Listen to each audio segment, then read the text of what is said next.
Hello, everybody. This is Team 2. My name is David Pickler, and we'll be presenting the highlights of our interview with Mr. Steven Osinski, a successful business owner, entrepreneur, and professor here at San Diego State. I'm Tiffany Gill. Hello, I'm Priscilla Holgan.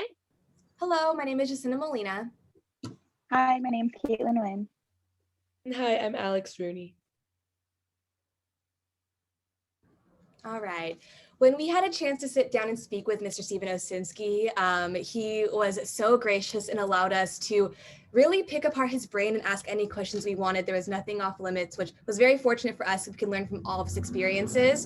So let me touch on some of the things that Mr. Osinski has extensively done in his life. He is the founder and CEO of 3HR Learning.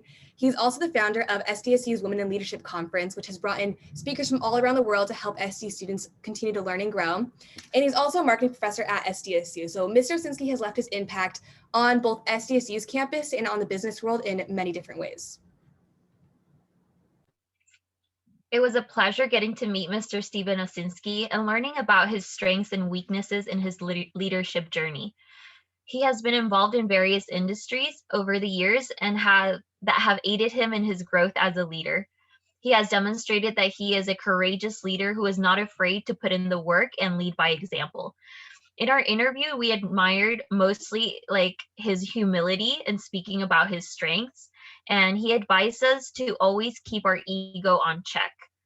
Mr. Osinski told us that one of the skills that he has found the most useful in his career has been to never go into an organization with the I am better than you approach, which we found very helpful. Further skills that have helped him succeed include being brave, persistent, and self-aware of attitudes in his leadership style. Mr. Osinski admitted to making some mistakes along the way because, of course, nobody is perfect, which only helped him adjust his leadership style. Additionally, he identified that one of his leadership weaknesses is how his emotional thinking is challenged in tough situations, especially when he was pursuing his career as a lawyer. Realizing his weakness, Mr. Osinski turned his emotional side into something positive.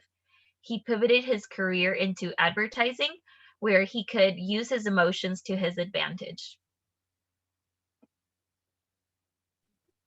So Mr. Osinski takes an operant approach to motivating his employees.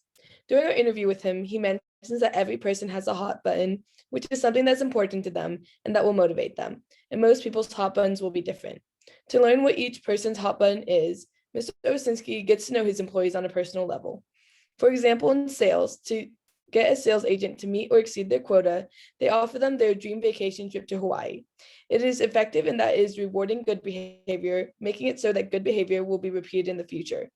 The one thing to note about hot buttons is that they can change over time. A leader must be sure to adapt to their employees and keep growing with them. For example, if the sales agent wins a trip to Hawaii one year, it may no longer be their dream vacation anymore, and it will be less motivational incentive the next year. Now, Caitlin will go over Mr. Osinski's leadership style and behavior. Professor Osinski is a very optimistic guy. He had his career attending law school, but he actually failed out and took it as motivation to become an entrepreneur. He classified himself as a type A leader, saying he always aimed to get the work done, especially when time and financial risk was involved. Throughout the entire interview, he also emphasized how important it was for a leader to be humble and left us with this quote: "At best, you're always going to be on wet rocks, so be humble and don't get too comfortable." Speaking with Steven was a great experience for all of us. From the beginning, he stressed the fact that there were many times in his life that he had no idea what he was doing and he felt clueless, but he made the point that it was okay. It's all part of the learning process, and as long as we're making progress little by little towards our goal every single day, we will get there eventually. And with that said, that is the end of our presentation. We hope you enjoyed it. Bye now.